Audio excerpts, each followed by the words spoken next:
नमस्ते जी। 196वीं श्रव्य कणिका सत्यार्थ प्रकाश स्वाध्याय एवं प्रवचन माला आप सभी धर्म प्रेमी महानुभावों का हार्दिक स्वागत करता हूं। हम सप्तम समुल्लास में ईश्वर एवं वेद विषय की व्याख्या जानने की कोशिश कर रहे हैं जो महर्षि ने सत्यार्थ प्रकाश में दी है।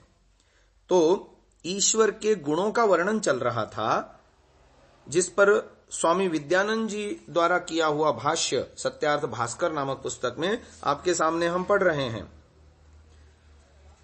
आगे आ रहा है, विद्वानों ने अक्षर के भिन्न भिन्न 3 अर्थ माने हैं। पहला है, शाकपूर्णी कहता है कि ओम पदवाच्य ब्रह्म अक्षर है।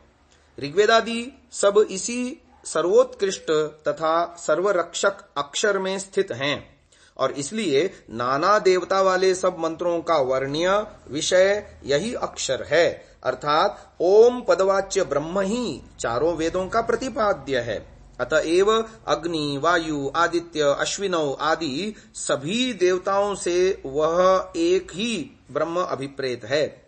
ब्राह्मण में कहा है कि यह ओम पदवाच्य ब्रह्म ही वह अक्षर है जो संपूर्ण त्रयी विद्या का प्रतिनिधि रूप है।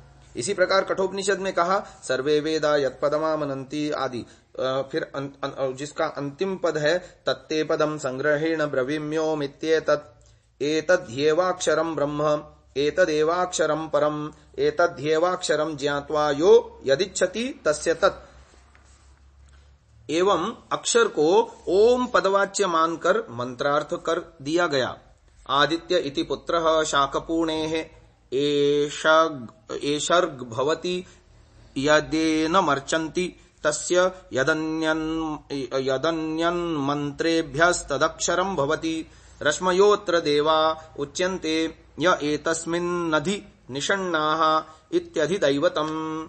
अथाध्यात्मं शरीरमत्र ऋगुच्यते यदनेनार्चन्ति तस्य यदविनाशि धर्म तदक्षरं भवति।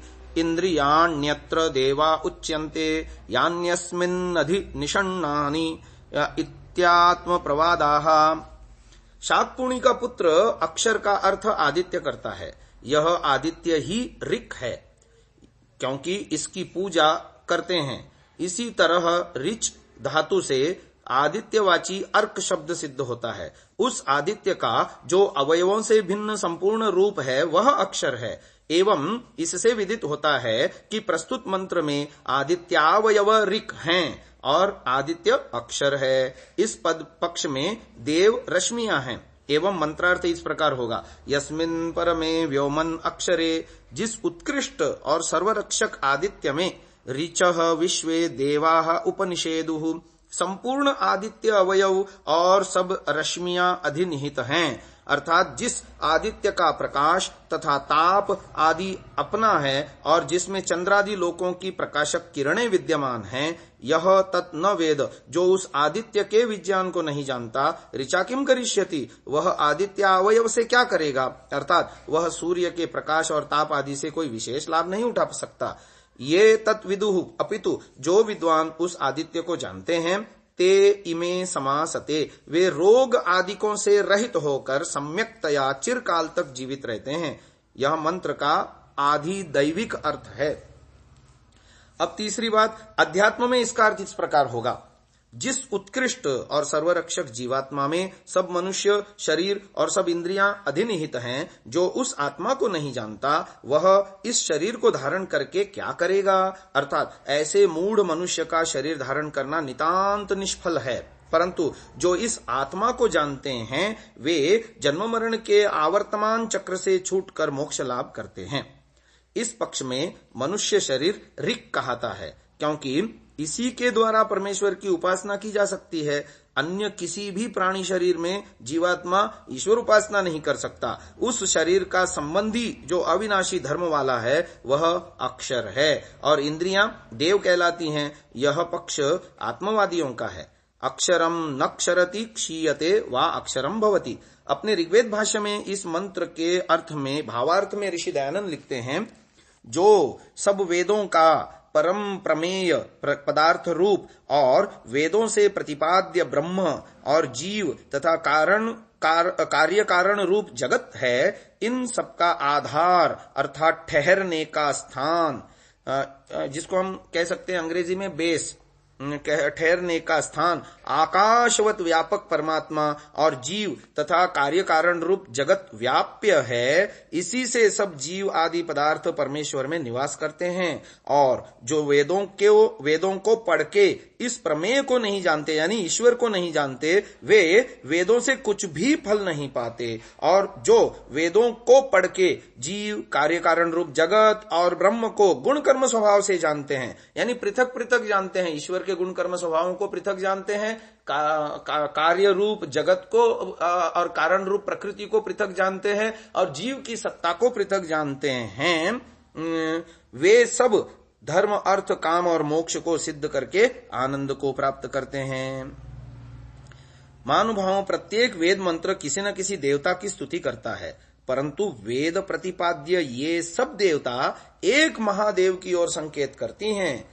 जैसा कि निरुक्तकार लिखते हैं, महाभाग्या देवताया एक एवात्मा बहुधा स्तूयते, अर्थात देवता के अत्यंत भाग्यशाली होने से एक ही देवता की अनेक प्रकार से स्तुति की जाती है।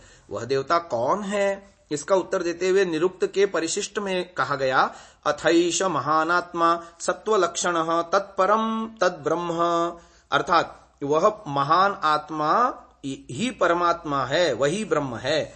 अग्निमीळे कहकर ऋग्वेद के प्रथम मंत्र में उसी की स्तुति का उल्लेख मिलता है। वेदाध्ययन का मुख्य प्रयोजन तो अंततः ईश्वर प्राप्ति ही है।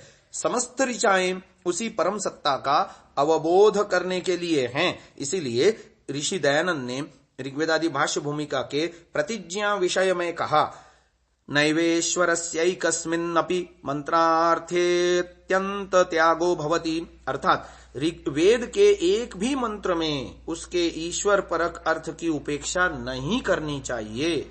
हमें वेद मंत्रों के पास इस पवित्र भाव के साथ जाना चाहिए कि वे हमें उस अक्षर ब्रह्म के पवित्र चरणों में पहुंचाने में सहायक होंगे।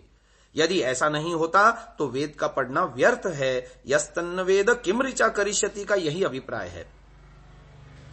अब आते हैं एकेश्वरवाद, यानी ईश्वर एक ही है, वह अद्वैत अर्थात अद्वितीय है। अथर्ववेद में इसकी स्पष्ट घोषणा करते हुए कहा गया, न द्वितीयो न तृतीयश्चतुर्थो नाप्योच्यते, न पंचमो न षष्ठः सप्तमो नाप्योच्यते, नाष्टमो न नवमो दशमो नाप्योच्यते, स एष एक एकवृदेक एव, अर्थात न वह दूसरा है, न तीसरा, न चौथा, न पांचवा, न छठा, न सातवां, न आठवां, न नौवां और न दसवां है, वह तो एक ही है।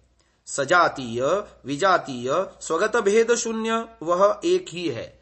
महानुभाव, मैंने एक गीत गाया है, ओम नारायणः ओम खम ब्रह्म, इसका एक चरण है इस गीत का, दूसरा न तीसरा चौथा भी है नहीं, पांचवा न छठा सातवां भी है नहीं, आठवां न नौवां दसवां भी है नहीं, 11वां न 100वां करोड़वां भी है नहीं, द्वितीयो न तृतीयो चतुर्थोपि न उच्यते, पंचमो न षष्ठो सप्तमोपि न उच्यते, अष्टो न नवमो दशमोपि न उच्यते, प्रथमं हि प्रथमं ब्रह्म है प्रथमं, पहला ही पहला ब्रह्म है पहला, ईशावास्यमिदं सर्वम् ईशावास्यमिदं सर्वम्।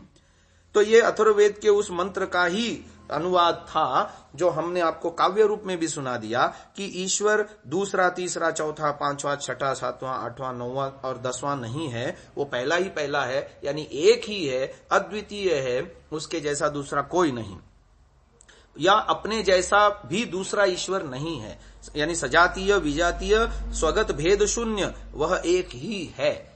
आज की इस चर्चा को यही विराम देते हैं। आगे की चर्चा हम कल के श्रव्य कणिका में करेंगे। ओम।